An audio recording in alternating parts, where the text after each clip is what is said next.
I didn't think a relationship could end because of a cat until she looked me dead in the eye and said, "You can't keep her if you want to be with me."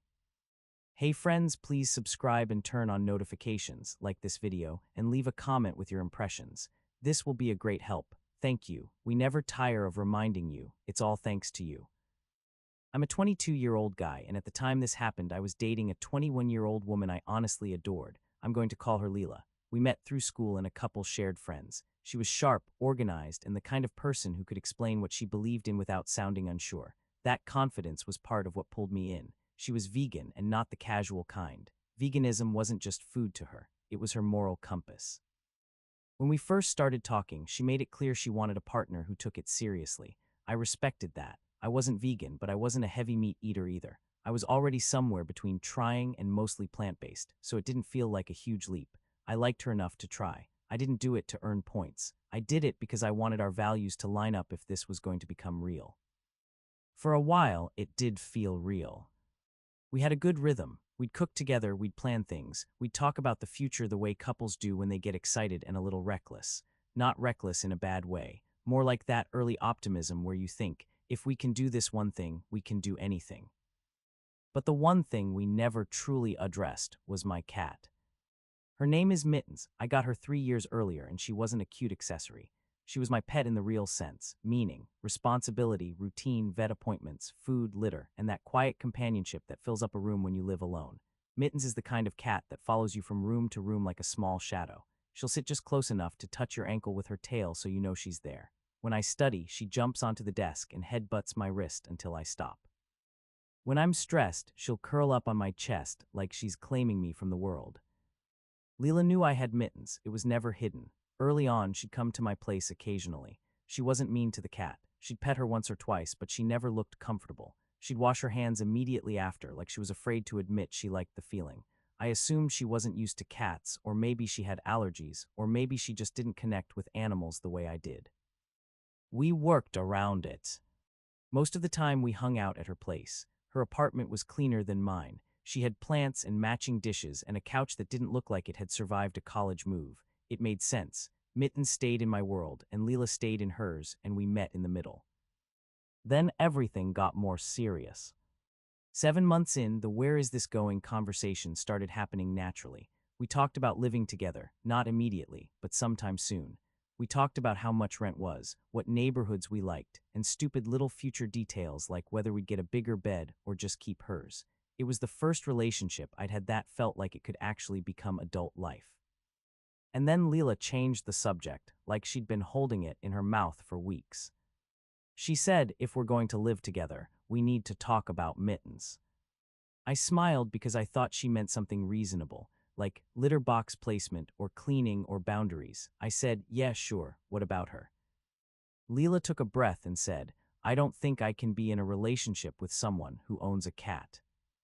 I remember the exact sensation. My stomach dropped and my brain went quiet. It's the same silence you get when you're in a car and someone brakes too hard.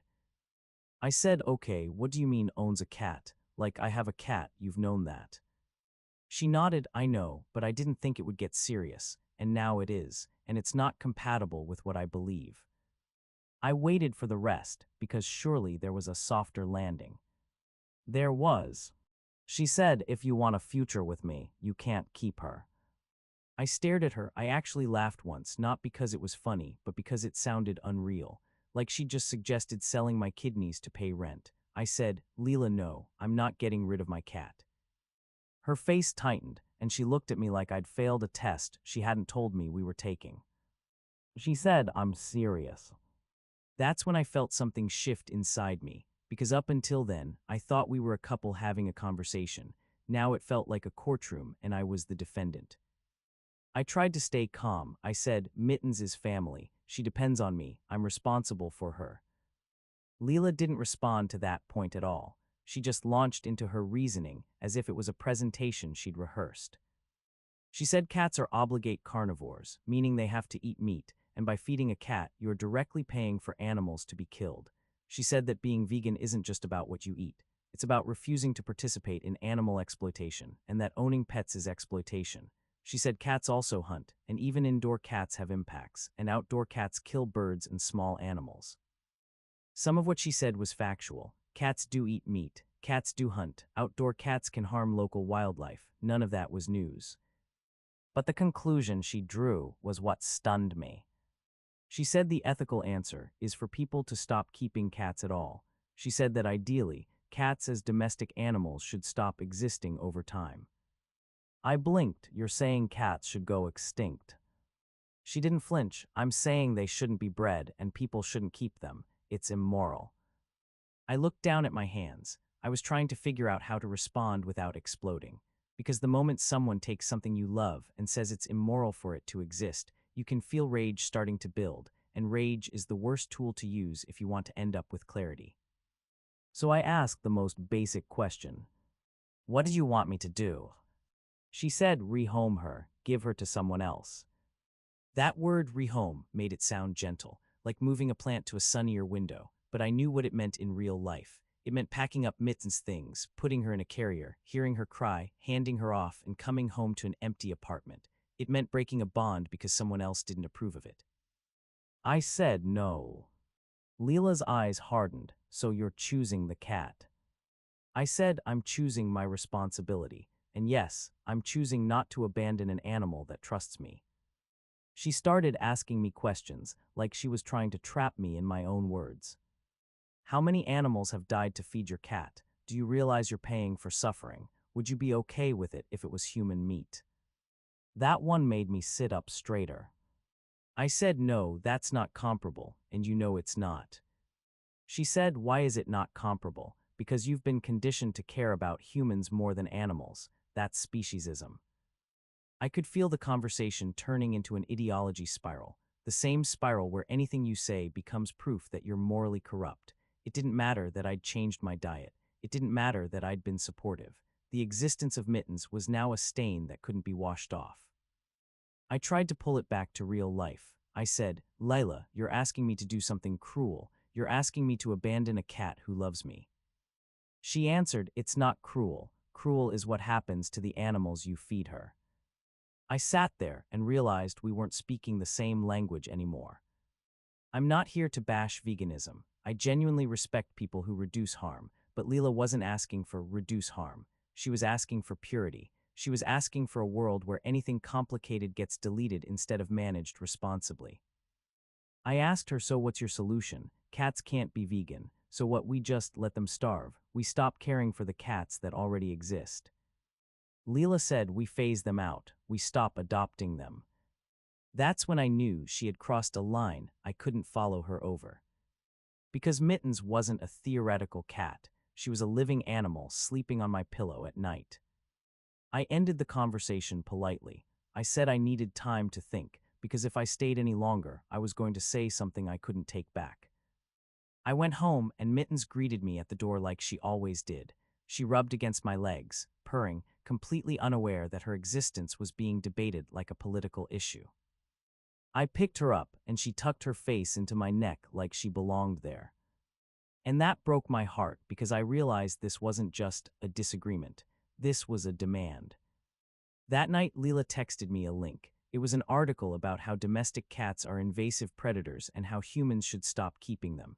It wasn't just educational, it was moral. It had that tone of, if you disagree, you're part of the problem. I read it, put my phone down, and stared at the ceiling. I kept thinking about the future we'd been talking about, living together, building something, and I kept imagining Leela looking at Mittens the way she looked at a moral failure. Even if I somehow won this conversation, what would happen next? Would it be my friends, my family, my job? Would there always be another purity test? I slept badly. The next morning, I called a friend who's vegan. I asked him bluntly, am I crazy? Is having a cat incompatible with veganism? He laughed, not in a mean way, but in disbelief. He said, dude, no. I know vegans with cats. You do the best you can. She's going extreme. I called another friend, same reaction. Then I called my older sister, the person who knows me better than anyone. I told her what happened. She paused and said, if someone asked you to get rid of Mittens, that person doesn't know you.